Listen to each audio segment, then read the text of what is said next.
Video చూసే ముందు జై శ్రీకృష్ణ అని కమెంట్ చేయండి. హిందూ ధర్మశాస్త్రంలో ఒక్కొక్క రోజు ఒక్కో దేవుడి పూజలు చేస్తూ ఉంటారు. సోమవారం శివారాధనకి అంకితం చేస్తే మంగళవారం హనుమంతుడిని పూజిస్తారు. మంగళవారం అంటే హనుమంతుడికి మహాప్రీతి. ఆయన అనుగ్రహం కోసం ఈ రోజు అనేక వస్తువులు సమర్పిస్తారు. సీతాదేవి వరంతో హనుమంతుడు అమరత్వం పొందాడు.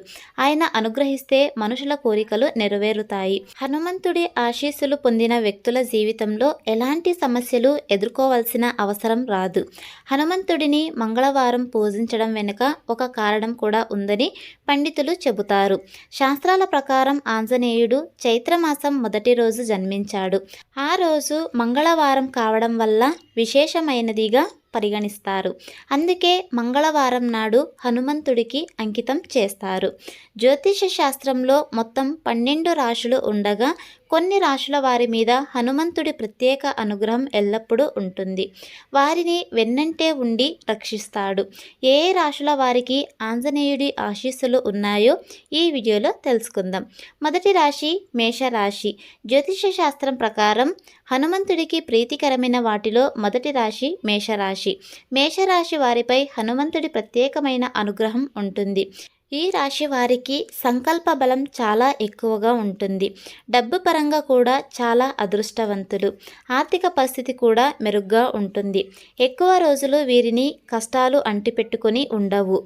మంగళవారం హనుమంతుడిని ఆరాధించడం వల్ల బాధలన్నీ తొలగిపోయి ఆర్థిక ఇబ్బందులు ఉండవని నమ్ముతారు.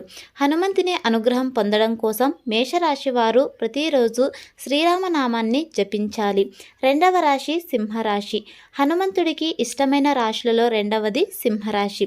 వీరికి హనుమంతుని ప్రత్యేక అనుగ్రహం ఉంది. ఎల్లప్పుడూ రక్షిస్తూ ఉంటాడు. అందువల్ల ఏ పని చేపట్టినా అందులో త్వరగా విజయం సాధిస్తారు. ధనానికి కూడా కొదువ ఉండదు. మంగళ శనివారాల్లో హనుమంతుడిని పూజించడం వల్ల సింహరాశి వారికి ఆర్థిక ఇబ్బందులు ఎక్కువ కాలం నిలువలేవు. సింహరాశి జాతకులు హనుమంతుడి ప్రత్యేక అనుగ్రహం పొందడం కోసం ప్రతిరోజు హనుమాన్ చాలీసా షోడోపచార స్తోత్రం పఠించాలి. మూడవ రాశి వృశ్చిక రాశి. వృశ్చిక రాశి వారికి ఆంజనేయుడి ప్రత్యేక కృప ఉంటుంది. అందువల్ల ఇబ్బందులకు చాలా వరకు దూరంగానే ఉంటారు. ఈ రాశి వారి ఆర్థిక దృక్పథం కూడా బలంగా ఉంటుంది. హనుమంతుడి అనుగ్రహంతో వృత్తి వ్యాపారాలు పురోభివృద్ధి ఉంటుంది. మంగళవారం బజరంగ బలిని పూజించడం ద్వారా అన్ని పనుల్లో విజయం లభిస్తుంది. జీవితంలో ఎప్పుడూ డబ్బుకు లోటు ఉండదు. మీ కోరికలు నిస్వార్థంగా ఉంటే హనుమంతుడు తప్పకుండా నెరవేరుస్తాడు. ఈ రాశి వారు చేపట్టిన పనుల్లో ఎలాంటి ఆటంకాలు ఉండవు. మరింత శుభ ఫలితాలు పొందడం కోసం సీతారాముల వారిని పూజించాలి. ప్రతిరోజు హనుమాన్ చాలీసా పాటించాలి. మూడవ రాశి కుంభరాశి. శని సొంత రాశి అయిన కుంభరాశి కూడా హనుమంతుడికి ఇష్టమైన రాశి. అందుకే వీరికి ఆంజనేయుడి ఆశీస్సులు ఉంటాయి. హనుమంతుడి అనుగ్రహంతో మీరు ప్రతి పనిలో విజయం సాధిస్తారు. ఆర్థిక పురోగతి ఉంటుంది. ఈ రాశి వారి పనుల్లో ఎలాంటి ఆటంకాలు ఉండవు. డబ్బు పరంగా ఎటువంటి ఇబ్బందులు తలెత్తవు. ధనానికి లోటు ఉండదు. ఆంజనేయుడి అనుగ్రహంతో ఉద్యోగంలో పదోన్నతి లభిస్తుంది. మంగళవారం నాడు బజరంగ్ బాన్ పఠించడం వల్ల కుంభరాశి వారికి సంతోషం శ్రేయస్సు కలుగుతాయి. హనుమంతుని ఆశీర్వాద బలంతో కుంభరాశి వారి కష్టాలు ఎక్కువ రోజులు ఉండవు. హనుమాన్ చాలీసా పఠించడం వల్ల మరింత శుభ ఫలితాలు పొందుతారు.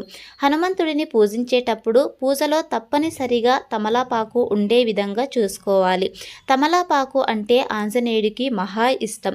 వీటిని మంగళవారం రోజున ఆంజనేయ స్వామికి సమర్పించడం వల్ల భక్తులు కోరిన కోరికలు తీరుతాయని, విజయాలు వరిస్తాయని నమ్ముతారు. కొంతమంది శనివారం రోజు కూడా హనుమంతుడికి తమలపాకులతో పూజ చేస్తారు. తమలపాకులతో పూజ చేయడం వల్ల విశేషమైన ఫలితాలతో పాటు దుష్ట శక్తుల నుంచి విడుదల లభిస్తుంది. కష్టాలు తొలగిపోతాయి. ఇది ఫ్రెండ్స్ ఇవాల్టి వీడియో. మరిన్ని ఇలాంటి వీడియోస్ కోసం మన ఛానల్ని సబ్స్క్రైబ్ చేసుకోండి. Thanks for watching.